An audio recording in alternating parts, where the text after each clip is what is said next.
Hey guys, David Robinson here. Welcome to the Lead Sponsor Podcast. As usual, another great episode for you today.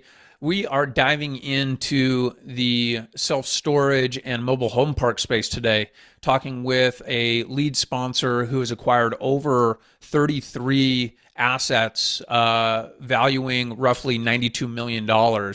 And he's done that over the period of roughly 7 to 10 years with an emphasis on buying direct to owner from mom and pop owners of mobile home parks and self storage facilities. And he spent the first part of his investing career in the mobile home park space and is now starting to transition more into the self-storage space. He talks about why he's making that transition. He talks about some of the challenges in buying from mom and pop owners. He uses an acronym GOAT. Gray, old, and tired. Gray, old, and tired is his ideal avatar to buy from. Individuals that have been managing a facility, that they're tired, they're under managing, the properties are underperforming. He can go in, cash the owner out, and implement his management strategy that he's developed to, for the most part, manage these facilities completely unmanned, and utilizing virtual assistants both here in the United States and also in other countries. He references Armenia and South America as places where he finds great talent to help him as virtual assistants to not only be on the front end, or excuse me, not only on the back end of managing the facilities after they acquire it, but he's built a team to help him find the opportunities through call centers and cold callers who are reaching out direct to owner. He goes into how he finds the list, how he scrubs the data, some of the tools that he uses to scrub the data and the lists of owners, and also the tools and technology that he uses to make the calls and the processes that he uses to acquire these properties. So I really enjoyed my conversation with Andrew Keel today. Andrew is the CEO of Keel Team, and as I mentioned, he has over 2,000 lots under management. He's acquired over 30 manufactured housing communities and 9 self-storage facilities, totaling $92 million in value. So excited for my conversation. I think you're going to enjoy it and take away a bunch of tactical, strategic information that may help you in your business moving forward. So without further ado, Mr. Andrew Keel.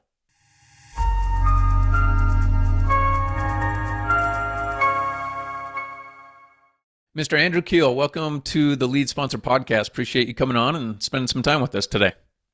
Yeah, thank you for having me. So I've already given the listeners a little bit of an idea about your business and what you focus on, but if you can, let's just back up, talk about how you got started in the space and what your focus has been on over the years. Yeah, so I started out in the mobile home park space. We actually were, in the very beginning, we're flipping houses around Central Florida, and through that, mailed out a yellow letter and got an owner that through a probate situation that reached out and said, "Hey, I have 2 mobile homes that I need to sell in Ocala, Florida." And we worked back on price a little bit, and he said, "Hey, if you give me $2,200 cash, I'll sell you these things." So I didn't know a thing about mobile homes. I drove up there. It's about an hour and a half from Oviedo, where I live, which is just outside of Orlando. And I gave the guy the cash, got the titles, came home, and got on YouTube and typed in how to make money with mobile homes. And this awesome guy popped up named Lonnie Scruggs. And he wrote this book. I'm not sure if you've heard of it, but it's called Deals on Wheels. And he talks about several things in his book, but one of them is how you can buy mobile homes and then sell them on contract to an end buyer. So I said, this makes sense. It's like I'm financing it to the end buyer. So I did that, and I did it on those 2 homes, and I fixed them up minimally, just clean the stuff out, just a little bit of paint, fix some minor repairs, and sold them for $2,500 down as the down payment, and then $250 a month for 60 months. Both of them Beautiful is what I got for each. So I was like, there's something to this, dude. And I was flipping houses, and my income was inconsistent, right? I would have a closing, and then I'd be 3 months with nothing, then I'd do another one. So the mobile home thing, was providing cash flows, giving me some monthly income to cover my expenses. So I ended up doing 19 more of those Lonnie deals with individual trailers. eventually I met this guy who owned a park, and he started funneling me homes. He was just giving them to me for Hmm. free. And I was like, what is, I had to take him out to lunch. I said, how does this work for you? And then he told me and like opened up my eyes to, the lot rent and how, he only wants the lot rent from renting the dirt and not the maintenance and responsibility of owning the homes. So that was an aha moment for me. He also told me how we could raise money for the down payment and improvements from investors so that I didn't have to, be a millionaire to purchase a mobile home park myself. I could do that with partners. And that was really where I got my itch. I went everything I could do to get my hands on any sort of content, conference, whatever you have it. I went to everything, and I was just all in on figuring out how to own and buy mobile home parks and not just the mobile homes. So I went to this seminar called MHU Boot Camp by Frank and Dave. And at that event, I met a gentleman who happened to be a really well off executive for Goldman Sachs. He flew down from New York to Orlando to attend this event, and we hit it off. And I basically said, "Hey, I don't have the money, but I'm willing to be the boots on the ground, and I have experience in finding deals. We should connect." So we shook hands, said, "Yeah, that's a good plan." I went out then and started cold calling owners and mailing letters, the same stuff I was doing locally in Central Florida to flip houses. I started doing, throughout the Midwest, which is what the boot camp teaches, because there's high cash flow properties up there. So that's exactly what I did. And I found a deal, brought it to the gentleman I met. He was the money partner, and we just knocked it out of the park. It was a really solid deal. And we ended up doing 5 more deals together, just him and I, and I built my track record that way, learned a ton. And then since then, friends and family have invested, and we currently own 33 mobile home parks. A year and a half ago, we got into self-storage. So now we syndicate those as well. A lot of, the same characteristics in terms of recession resistance and, non-correlated to the typical market. So we love those 2 asset classes. And yeah, that's a little about me. Love it. What a great background and a cool story about how you got into the space. I'm curious, when you met this individual that was explaining this concept of raising capital and buying the park versus the individual that was funneling you the mobile homes, and he opened your eyes to actually buying the park. When was that roughly? Time frame wise, just for context. Yeah, that was 2015 where I met Okay. that gentleman.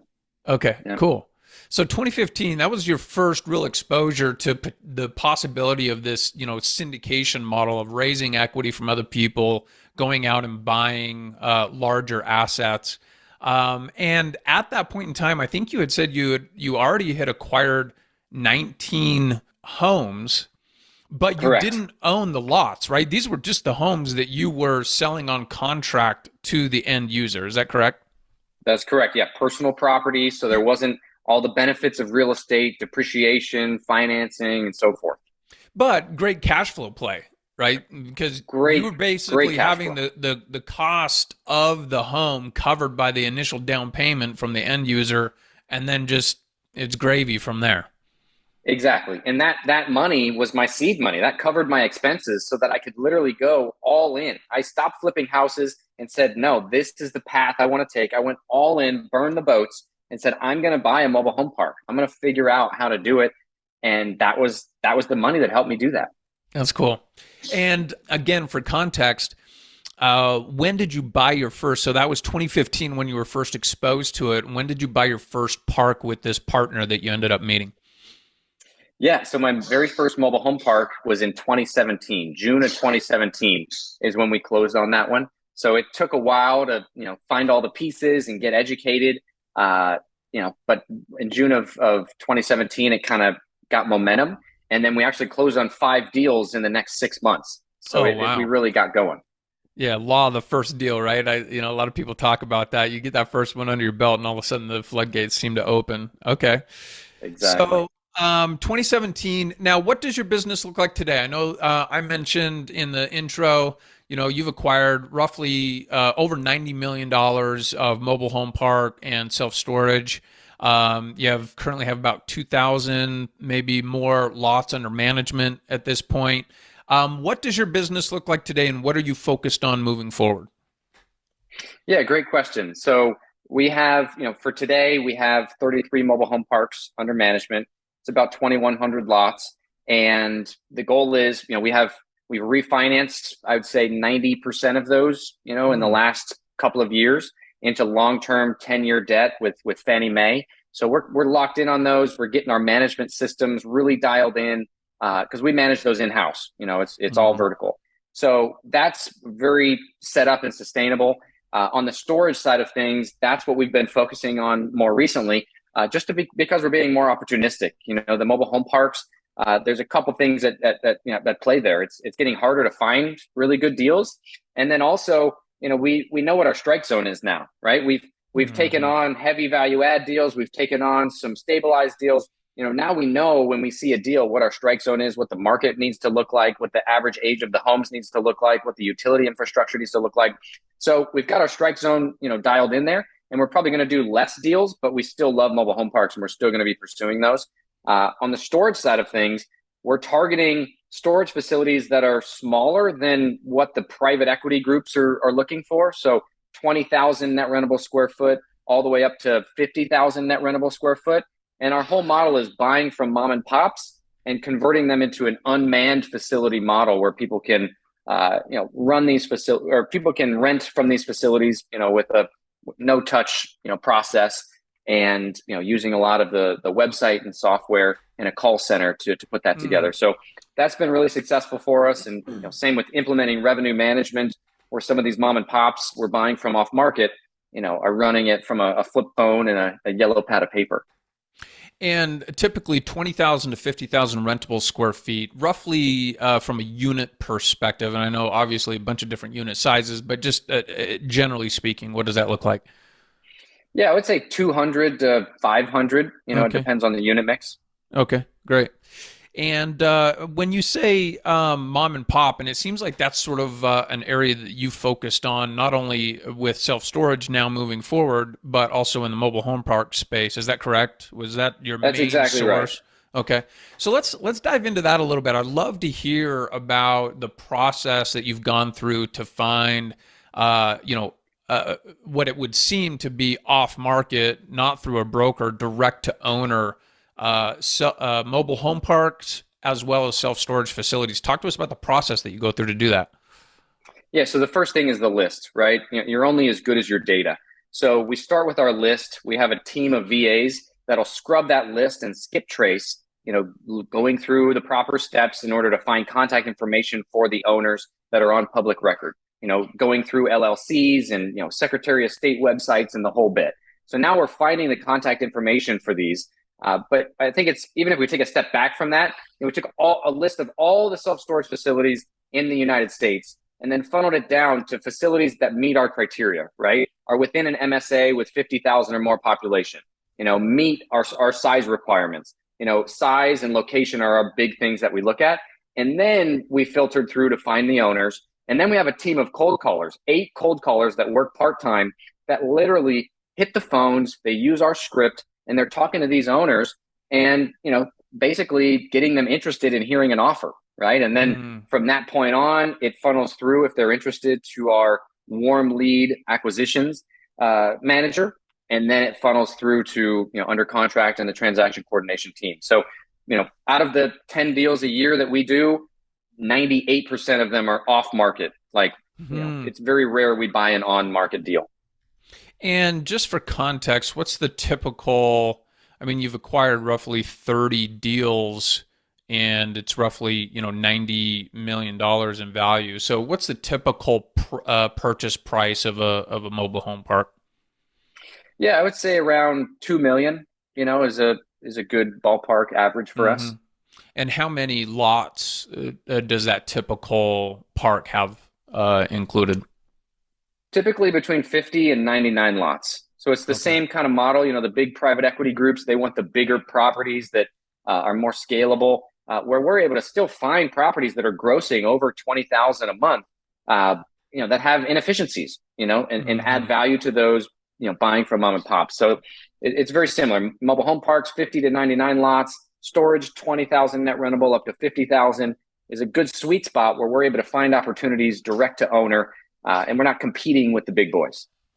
And you've mentioned, I mean, 30 over 30 lots or facilities all across the Midwest. I mean, your geographic footprint is pretty wide, correct?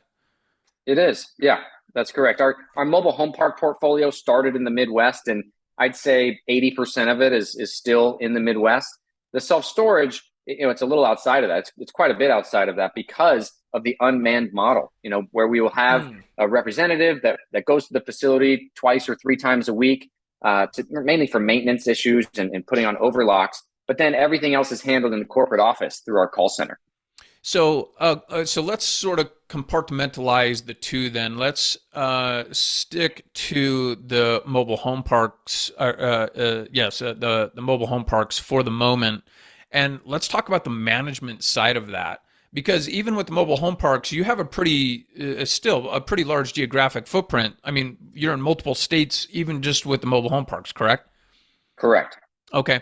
So let's talk a little bit about the management side of that. I would assume that that's probably the biggest challenge in working with these smaller parks, between, 50 to 99 lots. What is that like? Talk to us about the management side of that size of a park in multiple locations. That's a great question because when looking at mobile home parks, that is one of the biggest, limiting factors is your operations team. There was a couple big private equity groups that approached me and wanted to write really big checks for me to go out and buy 20 to 30 mobile home parks a year and just really amp up and scale.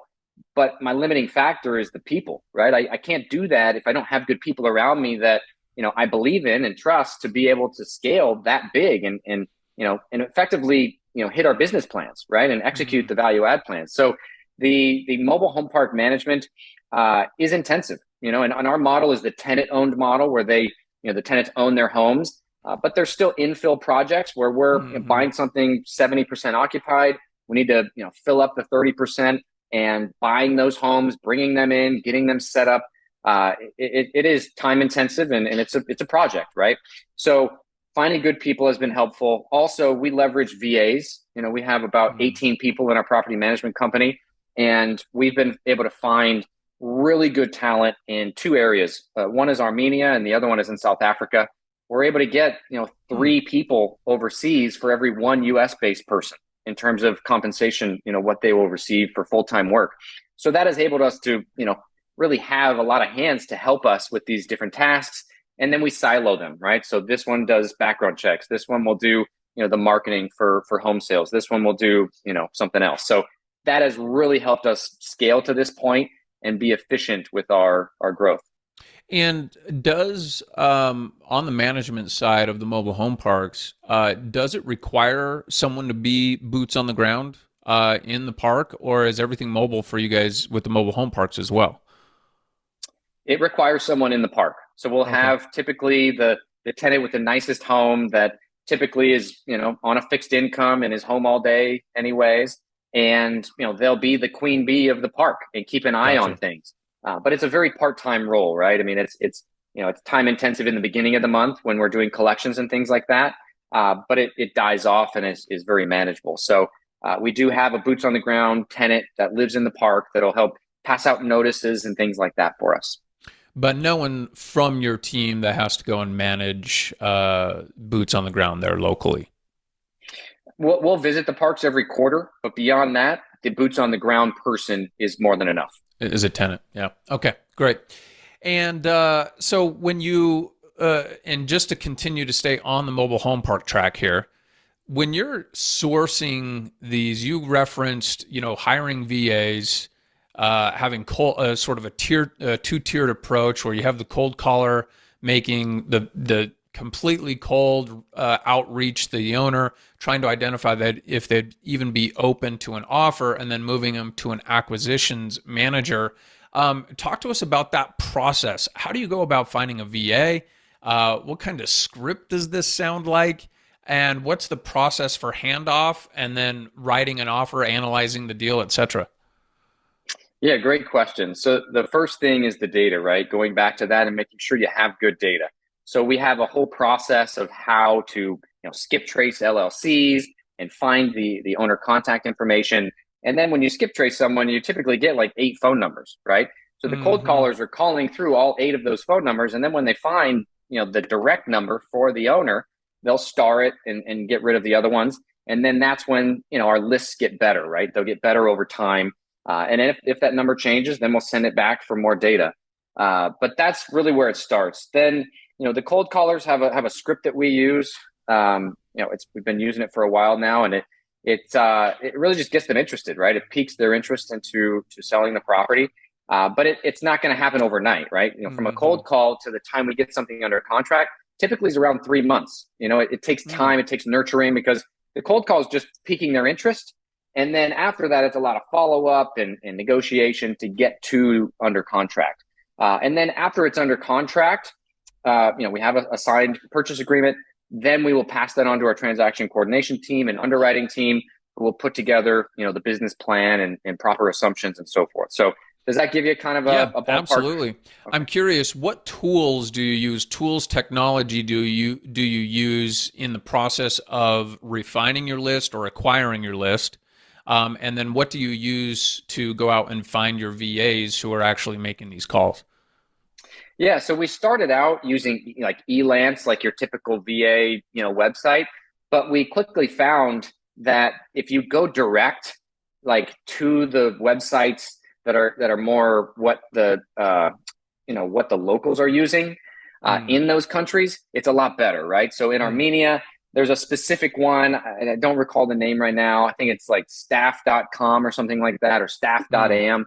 That is what people use. That's the Indeed of Armenia, right? And then in South Africa, there's another one called PNet. It's like PNet dot, whatever South Africa's, end of domain thing is. And those are the sites that they're mainly using.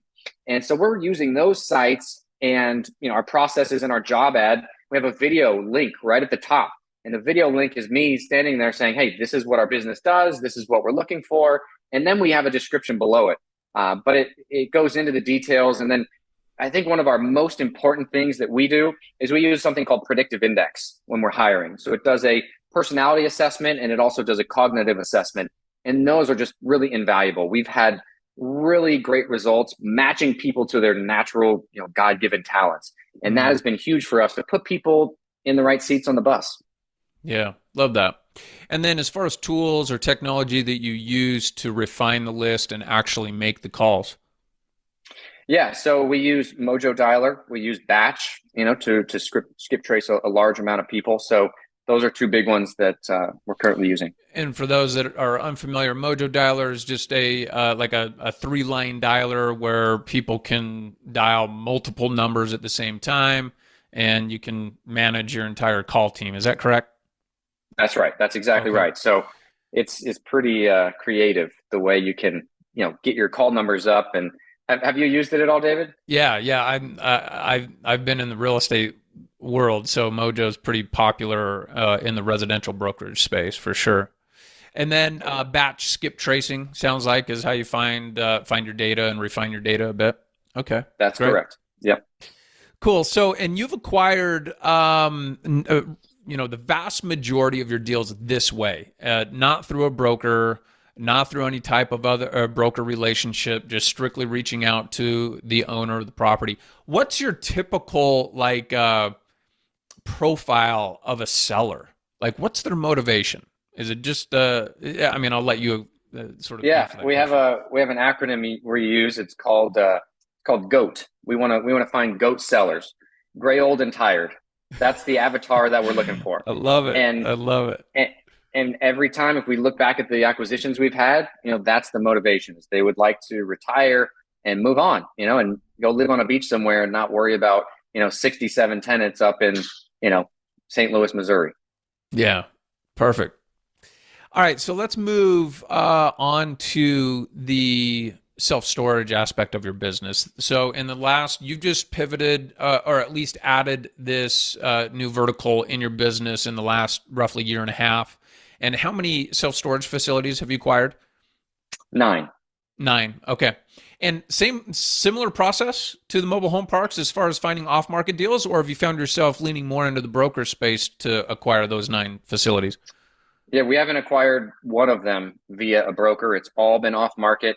One of our most recent acquisitions we just purchased a few months ago, it appraised for $870,000 more than the price we purchased it for. So Mm, that's the type of results we're getting. Now, these are mom and pops you're buying from, so don't expect, fully transparent financials and rent rolls that have, all the documentation you need. There's going to be hurdles when buying from mom and pops, but I sleep really good at night knowing that when we buy these deals, we are going to be able to run them better than the current management is. yeah.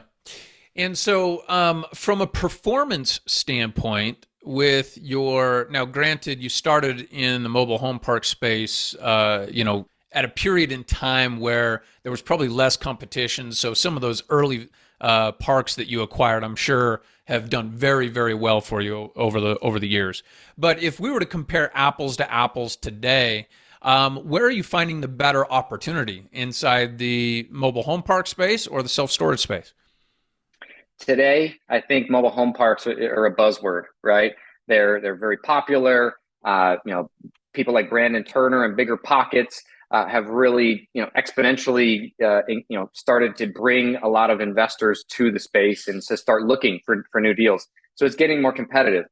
I think on self storage facilities, there's a better opportunity right now. We're finding more deals within our size range, and I think there's still a lot of meat on the bone. We're buying a portfolio right now, 3 facilities around 30,000 net rentable each site is.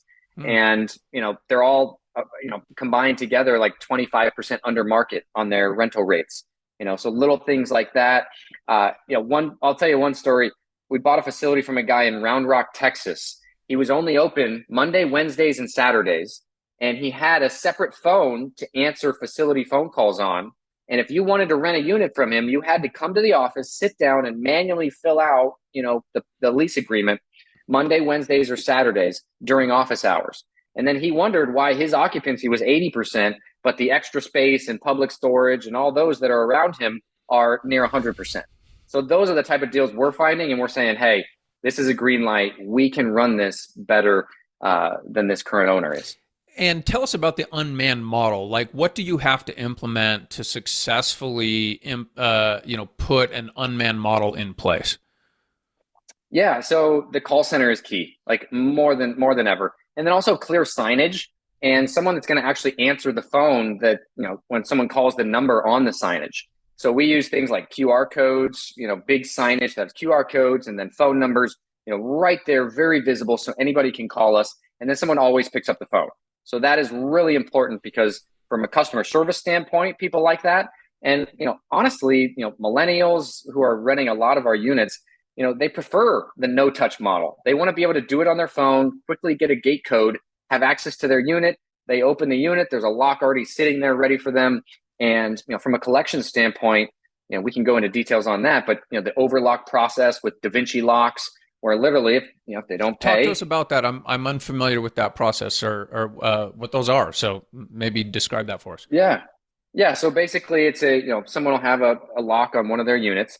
These Da Vinci locks or combo locks that are, we'll come and put on their lock as well. So they'll be able to get their lock off, but they can't open their unit until they pull our lock off. And Hmm. when they pay, they'll get the 4-digit code so that they can open that lock and get into their unit. So it's all automated and it's all done by our on-site representative who will visit, 2 or 3 times a week, depending on the needs of the facility. And how do you find the on-site representative? Is it just a local? You put an ad out. You find someone local there that's gonna and they're not actually on site. They're living off site, but they'll come and visit the facility. Correct? Exactly. Yeah, just put an ad on Indeed for a part-time representative, and it's like a $15 an hour gig. Great for someone that's retired and just kind of wants something to stay busy. So we find a lot of people in that realm. So, what does this business model look like for you long term? What is the end goal? Yeah, the end goal is to be able to continue to acquire, support, my staff, be able to give back. We really love what we do. We want to build a really nice portfolio. I think the opportunity for us to exit in a big way, to a bigger private equity group will come. It's Hmm. already, we only have 9 storage facilities, but we've already been approached by a private equity group to try to purchase that portfolio. So there will be options, but I'm a long-term buy and hold guy. So I would like to be able to, raise rents on average, 5% per year, hold these things, long term, and build significant wealth. That's my plan. And what's your typical deal structure when you're acquiring these with your passive investors? It really depends. So it's kind of, we do individual syndications per deal. So it's not a fund model. So we're able to, change the deal specifics based on, that deal's return model and, where it's at in terms of value add or stabilized. So, if investors would like to reach out, I'd be happy to discuss, kind of the deal structure. Gotcha. But just from a very high level, typical, I mean, were we talking like is it a 50-50 split? Is it a 70-30 split? Like what is a typical deal structure for this type of facility? Yeah, so there's going to be some sort of preferred return, that typically is 8 to 10%. We usually do a Hmm. little bit higher preferred return, and then the equity it really varies, based on the work involved, right? Like Sure. if it's a value add deal, if we're expanding, it could be many different variables, but typically a preferred return followed by some sort of split of the equity. Gotcha. And is the plan a longer term out the gate? Is the plan a long term hold plan with refinance at some point in time? Is that the typical model, or have you looked to sell any of these assets within a 3 to 5 year hold period?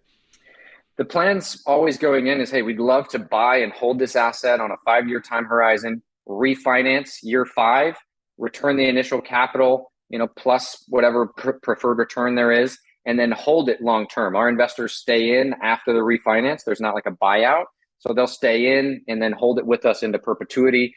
So that's our going in plan. However, many different variables. I wish I had a Sure. crystal ball to see what it would look like in 5 years. But we reserve the right to be able to sell if the market is ripe for it. Yeah. And as we start to wind down here, I appreciate your time this far. This has been a great conversation. I love that you've been willing to go into some of the detail and the nuance about finding off market opportunities and managing these facilities, especially as an unmanned model. As we start to wind down here, a few final questions for you. The first is, what's the biggest challenge that you're facing right now in your business that we could all learn from? Wow, yeah, I would say biggest challenge right now would be finding good help, good talent, experienced talent. The VA model is great for very specific tasks where there's, it's black and white, there's no gray area to it. But I would say that's one thing that, as we grow and continue to hire, is get good talent that has the experience we're looking for. And what are the steps that you have to implement to ensure that you're getting good talent? Is there anything, any tips or strategies or tactics or tools that you could share with our listeners that would help them find good talent as it relates to virtual talent?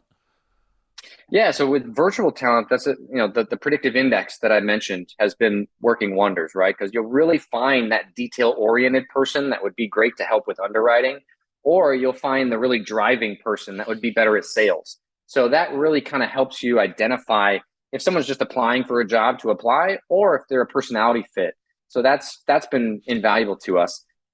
And are you finding you reference someone that would be potentially an underwriter for you or an analyst for you? Are you utilizing analysts that are outside of the U.S. as well? We do, yeah, Oh, to help in our interesting. process. They don't have the Hmm. final sign off, but they Sure. will help with a lot of the data entry, the unit mix, the rent roll, all of that data entry stuff is overseas. Gotcha. That's great. All right. And what's on the horizon for you guys? What are you really excited about moving forward? Yeah, really excited about our business model and buying from mom and pops and improving assets. And then also we're really excited about what's going to happen in the economy right now, right? I think with interest rates going up, there's a lot of question marks that we don't have the answers to. But I think that our two asset classes have proven, during times of recession, they've proven to be resistant, right? They're not recession proof, but they've proven to be resistant. And I think that that is, not something I'm looking forward to, right? Going through a recession, but it's something that, I feel comfortable and I feel safe with, having these two asset classes in my portfolio. Yeah, I love it. Well, Andrew, this has been a great conversation. I appreciate you coming on and giving us a little bit of insight into your business model, which is unique for the space. I love hearing about how you've been aggressively going after mom and pop off market properties and have been very successful. I mean, you've acquired over 30 assets in both the mobile home park and the self storage space completely off market, and going direct to owner, and how you've built out a process utilizing VAs and technology to help you with that, as well as going through the unmanned model and how you're able to manage these facilities without anybody technically on site. This has been a great conversation. What's the best way for our listeners to connect with you and learn more about what you have going on? Yeah, thank you so much for having me, David. The best way for someone to get a hold of me would be via our website. That's just keelteam.com. There's a contact form on there along with some case studies you can check out. But yeah, that's just KEELTEAM.com. Awesome. We'll have a link to that in the show notes. So if you've enjoyed our conversation with Andrew today, go down in the show notes, click on that link, and connect with Andrew and his team. And then thank you all for listening to the show. Appreciate your reviews and your comments and your feedback. And we're really trying to grow the YouTube channel right now. So if you're watching this on YouTube, or if you're not, head over to YouTube, watch it on YouTube, and click on that subscribe button. Again, Andrew, thanks for coming on the show. Appreciate your time and look forward to staying in touch down the road. Sounds great. Thanks again, David, for having me.